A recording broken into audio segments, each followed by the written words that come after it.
Hello dear aspirants, આપ સર્વેનું અમારી YouTube channel game changing સાયકોલોજીમાં હાર્દિક સ્વાગત છે. આજના વિડીયોમાં આપણે પ્રોબેશન ઓફિસર, ચીફ ઓફિસર અને અન્ય કેટલીક સરકારી પરીક્ષાઓ માટે સમાજશાસ્ત્ર એટલે કે સોશિયોલોજી સબ્જેક્ટ અગત્યનો છે.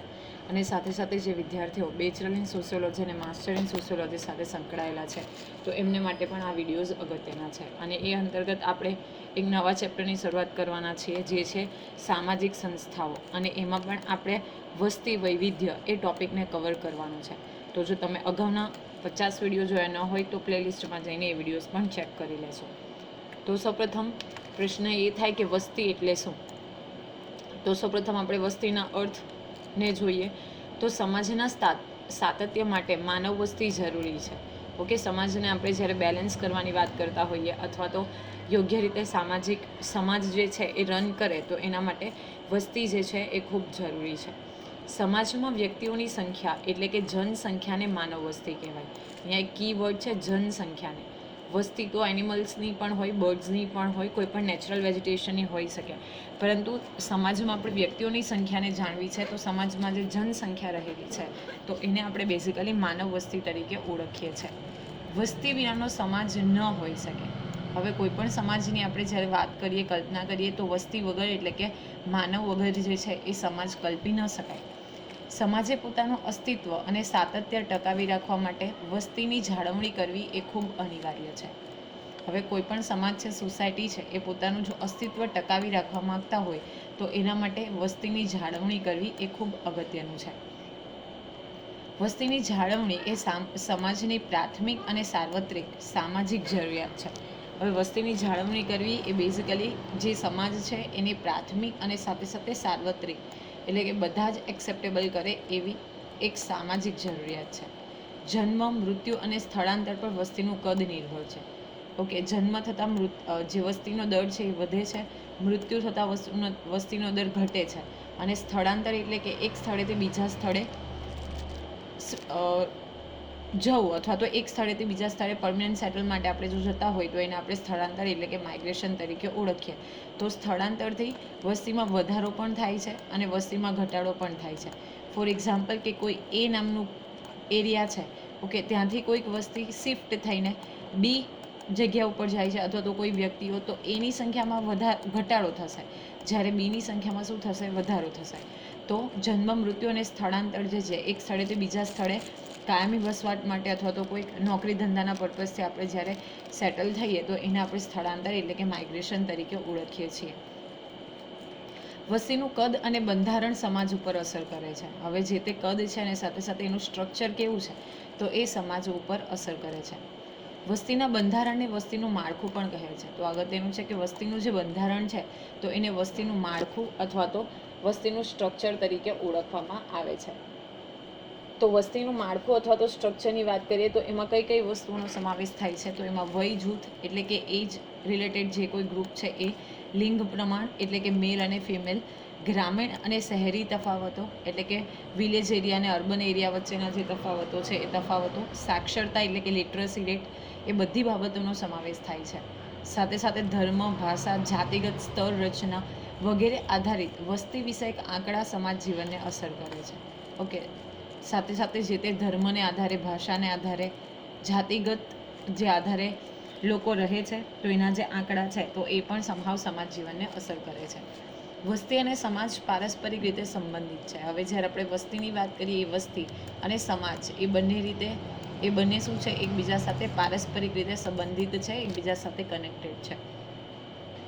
હવે આપણે જોઈએ કે ભારતમાં જે વસ્તી જોવા મળે છે તો એમાં કઈ બાબતે વૈવિધ્ય જોવા મળે છે એટલે કે યુનિકનેસ જે છે એ જોવા મળે છે, ડિફરન્સ જે છે એ જોવા મળે છે.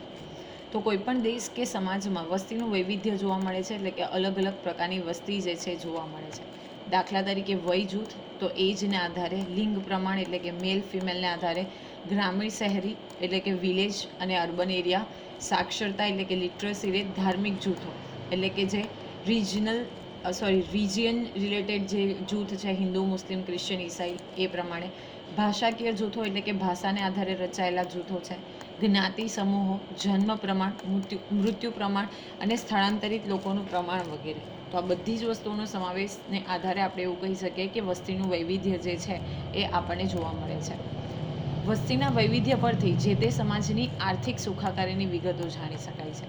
હવે કેટલી હદે વૈવિધ્ય રહેલું છે એટલે કે અલગ અલગ વસ્તુ આપણે જોઈ શકીએ છીએ, તો એને આધારે જે તે સમાજ આર્થિક રીતે કેવો છે તો એની માહિતી જે છે એ આપણે મેળવી શકીએ છીએ. વળી આયોજન અને વિકાસમાં વસ્તી વિષયક આંકડાઓ આવશ્યક બની રહે છે. જ્યારે આપણે પ્લાનિંગની વાત કરતા હોઈએ, એ પ્લાનિંગ અને સાથે સાથે વિકાસ એટલે કે ડેવલપમેન્ટ, તો એ બાબતે જ્યારે પ્લાનિંગ કરવામાં આવે તો જે વસ્તી વિષયક આંકડાઓ છે એટલે કે વસ્તીની ઇન્ફોર્મેશન કરતાં જે કોઈ ડિઝિટ છે તો એ આવશ્યક બની જાય છે, ખૂબ અગત્યના બની રહે છે. સ્થાનિકથી શરૂ કરીને વૈશ્વિક કક્ષા સુધીના પ્રત્યેક ક્ષેત્રમાં વસ્તીનું વૈવિધ્ય જોવા મળે છે. હવે બેઝિકલી આપણે વાત કરીએ તો વૈશ્વિક કક્ષા એટલે કે સ્થાનિકથી લઈને લોકલથી લઈને વૈશ્વિક કક્ષા સુધી એટલે કે વર્લ્ડ લેવલ સુધી પ્રત્યેક ક્ષેત્રમાં જે વસ્તી છે એ અલગ અલગ જોવા મળે છે. અને એના કેટલાક મુદ્દાઓને આધારે આપણે ભારત અને ગુજરાતના સંદર્ભમાં વસ્તી વૈવિધ્યને સમજવાનો પ્રયત્ન કરીશું. તો સૌપ્રથમ છે ધાર્મિક રીતે વૈવિધ્ય. ઓકે, અકોર્ડિંગ ટુ રિલિજિયન ધાર્મિક રીતે વૈવિધ્ય જોવા મળે તો એની વિશે વાત કરીએ તો આપણે સૌ જાણીએ છીએ કે ભારત વિવિધતાથી ભરેલો દેશ છે. આપણે ભારતમાં વિવિધતામાં એકતા જોઈ શકીએ છીએ. આ વિવિધતામાં ધાર્મિક વૈવિધ્ય પણ જોવા મળે છે. જે યુનિકનેસ છે ઇન્ડિયામાં, તો એ પૈકી જે ધાર્મિક વૈવિધ્ય છે તો એ પણ અગત્યનું છે. જગતના મુખ્ય ધર્મોના નાગરિકો ભારતમાં વસવાટ કરે છે. ઓલમોસ્ટ જે બધા પ્રકારના ધર્મ ધરાવતા લોકો છે, ધર્મનું આચરણ કરતા લોકો છે, એ ભારતમાં વસવાટ કરે છે. દરેક ધર્મ પોતાની આચાર સંહિતા ધરાવે છે એટલે કે પોતાના અલગ અલગ જે નિયમો છે એ ધરાવે છે. તેમજ ધર્મ સ્થાનો, ધર્મ ગ્રંથો, ધાર્મિક તહેવારો અને વ્રતોના આધારે પોતાની જીવનશૈલી રચે છે. પ્લસ જે તે ધર્મ છે એના પોતાના નિયમો છે, એના ધર્મ સ્થાનો અલગ અલગ છે, ધર્મ ગ્રંથો અલગ અલગ છે, ધાર્મિક તહેવારો પણ અલગ અલગ છે, અને જે ધાર્મિક વ્રતો કરવામાં આવે છે તો એ પણ અલગ અલગ છે. ભારતના બધા ધર્મોમાં બંધુતાની ભાવનાનો સંદેશ રહેલો છે. તો આ અગત્યનું છે કે બધા જ ધર્મો છે તો એમાં બંધુતા એટલે કે બ્રધરહુડની જે ભાવના છે એ રહેલી છે. ધાર્મિક વૈવિધ્યના કારણે સૌ ભારતીયો પ્રત્યેક ધર્મના વાર તહેવારોમાં ભાગ લઈને એક્યની ભાવના પ્રસારિત કરે છે. આપણને સૌને ખબર છે કે અલગ અલગ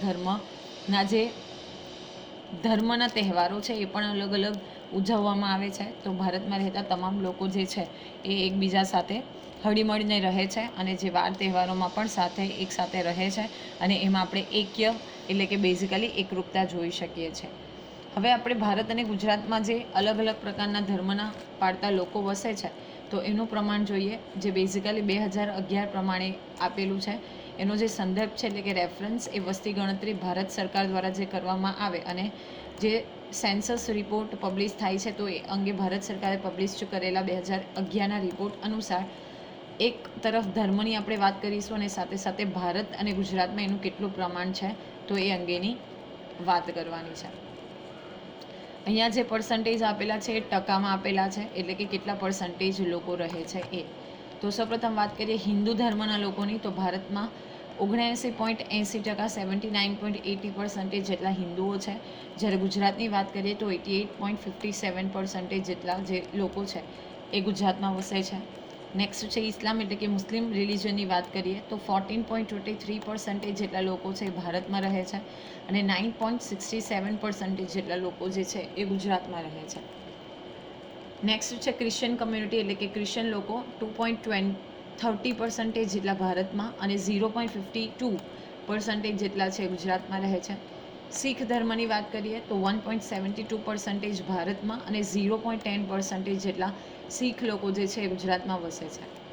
નેક્સ્ટ છે બૌદ્ધ ધર્મ, તો 0.70% જેટલા ભારતમાં અને 0.05% જેટલા લોકો જે છે એ ગુજરાતમાં વસે છે. જૈન ધર્મની આપણે વાત કરીએ તો 0.37% જેટલા લોકો ભારતમાં અને 0.96 જેટલા લોકો જે છે એ ગુજરાતમાં રહે છે. કોઈ ધર્મ નથી એટલે કે કોઈ ધર્મનું આચરણ નથી કરતા તો એવા જે છે 0.24 ન ગણીએ એટલે કે જેને ગણવામાં નથી આવતા, અને અહીંયા જે ગુજરાતમાં છે 0.10. અને અન્ય ધર્મની વાત કરીએ તો 0.66% ભારતમાં અને 0.03% જેટલા ગુજરાતમાં છે. ઓકે, આ જે રેફરન્સ છે વસ્તી ગણતરી ભારત સરકાર 2011ના આંકડા ઉપરથી લેવામાં આવ્યો છે. હવે આપણે જોઈએ તો સૌથી વધારે જે લોકો વસે છે તો એ હિન્દુ ધર્મના લોકો છે, ભલે ભારત હોય કે ગુજરાત હોય. હવે જે સૌથી ઓછા છે તો જનરલી આપણે જોઈ શકીએ કે અહીંયા 0.05% જે છે એ બૌદ્ધ કમ્યુનિટી ગુજરાતમાં રહે છે, તો એને માઇનોરિટી તરીકે આપણે ઓળખી શકીએ. એટલે કે જ્યારે એક વસ્તી અથવા તો એક ધર્મની કમ્પેરિઝનમાં બીજા ધર્મના લોકો જે ઓછા રહે છે તો એને આપણે માઇનોરિટીના જૂથ તરીકે ઓળખીએ. તો સૌથી ઓછા જે છે 0.05 બૌદ્ધ ધર્મના જે ગુજરાતમાં છે, અને જો સૌથી ઓછા ઓવરઓલની આપણે વાત કરીએ તો જૈન ધર્મના લોકો જે ભારતમાં વસે છે અને એમનું ટકાવારી જે પ્રમાણ છે એ ઓનલી 0.37 એટલે કે 0.37% જેટલા લોકો જે છે એ સૌથી ઓછા છે એ જૈન ધર્મ અનુસરે છે. હવે આપણે ઉપરોક્ત જે કોષ્ટક જોયું એના પરથી, એટલે કે આપણે જે પ્રીવિયસ સ્લાઇડમાં કોષ્ટક જોયું એના પરથી આપણે એવું કહી શકીએ કે ભારતમાં હિન્દુઓની વસ્તી સૌથી વધુ છે. ઓકે, આપણે જોયું અહીંયા કે બેઝિકલી ભારતની વાત કરીએ તો 79.80% જેટલા લોકો જે છે એ હિન્દુ ધર્મ ધરાવે છે અને ભારતમાં વસે છે. આથી તેને બહુમતી સમુદાય કહે છે. એટલે કે જે લોકો સૌથી વધુ હોય તો એને આપણે બહુમતી સમુદાય, એટલે કે આપણે એવું કહી શકીએ કે સૌથી બહુમતીમાં છે, અને એક આવશે લઘુમતીમાં. જ્યારે લઘુમતી સમુદાયો પૈકી ઇસ્લામ ધર્મના લોકોની સંખ્યા વધારે છે. કોઈ ધર્મ નથી એવા લોકોનો સમાવેશ થાય છે જે કોઈ ધર્મમાં મનાતા નથી. હવે જેની ઓછી સંખ્યા છે તો ઓછી સંખ્યામાં પણ સૌથી વધારે જો આપણે જોઈએ તો ઇસ્લામ ધર્મ પાળતા લોકો જે છે એ ભારતમાં વસે છે 14.23%, અને ગુજરાતની વાત કરીએ તો 9.67% લોકો જે છે. તો બાકીના જે છે જેની સંખ્યા ઓછી છે તો એને આપણે લઘુમતી સમુદાય તરીકે ઓળખીએ છીએ. ઓકે, તો તમારે યાદ રાખવાનું છે બહુમતી અને લઘુમતી સમુદાય.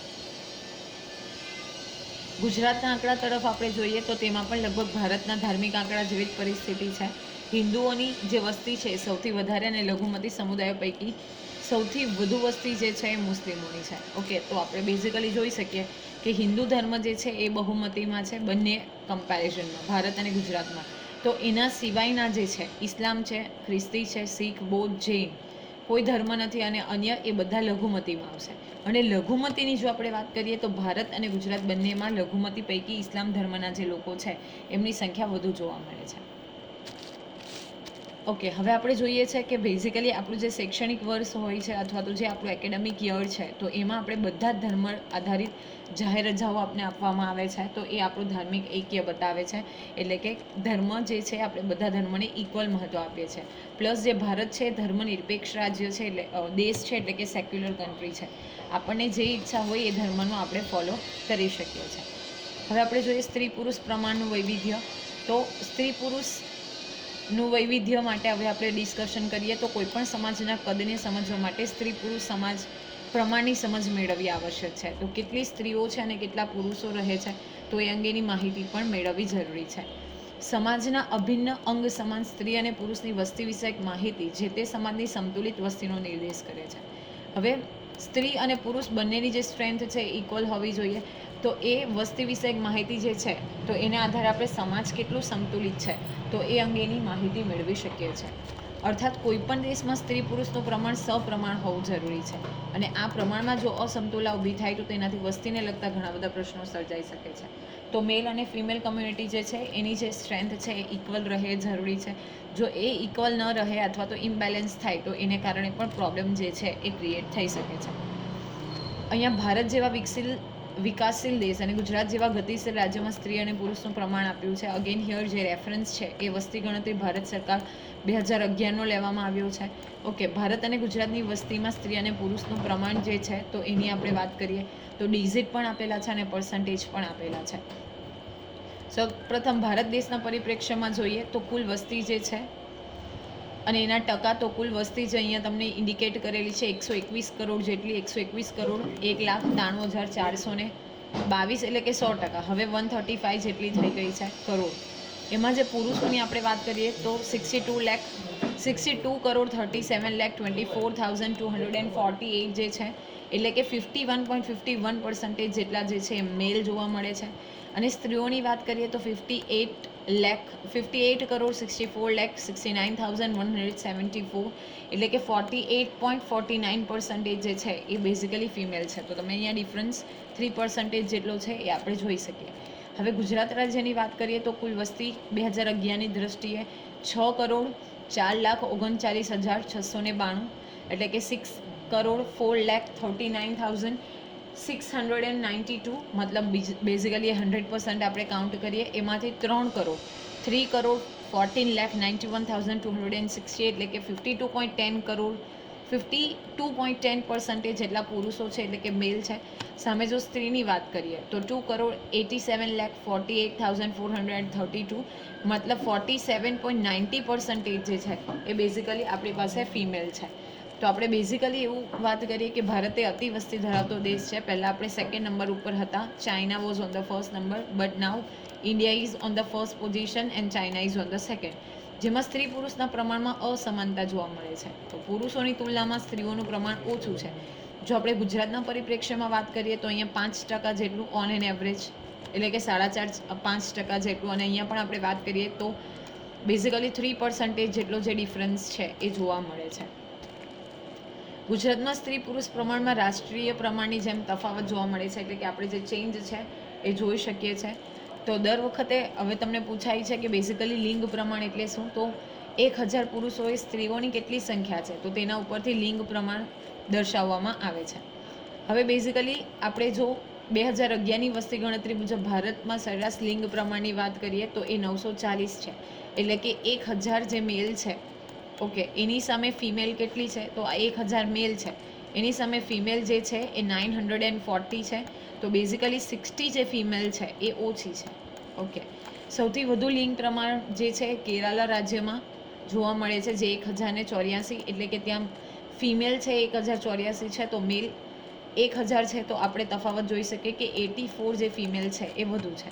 અને સૌથી ઓછું લિંગ પ્રમાણ છે દમણ અને દીવ કેન્દ્રશાસિત પ્રદેશમાં જોવા મળે છે, જે ફક્ત ને ફક્ત 618 છે. અને ગુજરાતમાં જો એના દરની વાત કરીએ તો એ છે 918, એટલે બેઝિકલી આપણે એવું કહી શકીએ કે 1000 પુરુષોએ 918 જે છે એ સ્ત્રીઓ છે. ભારતમાં સૌથી વધુ રાજ્ય જે વસ્તી ધરાવે છે એ છે ઉત્તર પ્રદેશ, અને તે દેશની કુલ વસ્તીના 16.49% જેટલા લોકો ત્યાં વસવાટ કરે છે. તો આ ડિજિટ તમને પૂછાય છે કે દેશમાં સૌથી વધુ વસ્તી ધરાવતું રાજ્ય છે યુપી ઉત્તર પ્રદેશ, એમાં 16.49% ટોટલ દેશની વસ્તીના લોકો વસવાટ કરે છે. અને સૌથી ઓછી વસ્તી ધરાવતું જો કોઈ રાજ્ય હોય તો એ છે ઉત્તરાખંડ, એમાં ફક્ત ને ફક્ત કુલ દેશની 0.84% એટલે કે 0.84% જે લોકો છે એ વસવાટ કરે છે. તો બેઝિકલી આજના વિડીયોમાં આપણે વસ્તી એટલે શું, સાથે સાથે ધર્મના આધારે આપણે જોયું અને જાતિને આધારિત વસ્તીનું જે પ્રમાણ છે એ વિશેની વાત કરી. તો આશા રાખું છું કે આ વિડીયોમાં તમને સમજ પડી હશે, અને વિડીયો પસંદ પડે તો વિડીયોને લાઇક કરી અને શેર કરવાનું ભૂલશો નહીં. અને આવી જ વધુ અપડેટ્સ મેળવવા માટે even you can subscribe our YouTube channel game changing psychology. Thank you for watching the video. Have a nice day.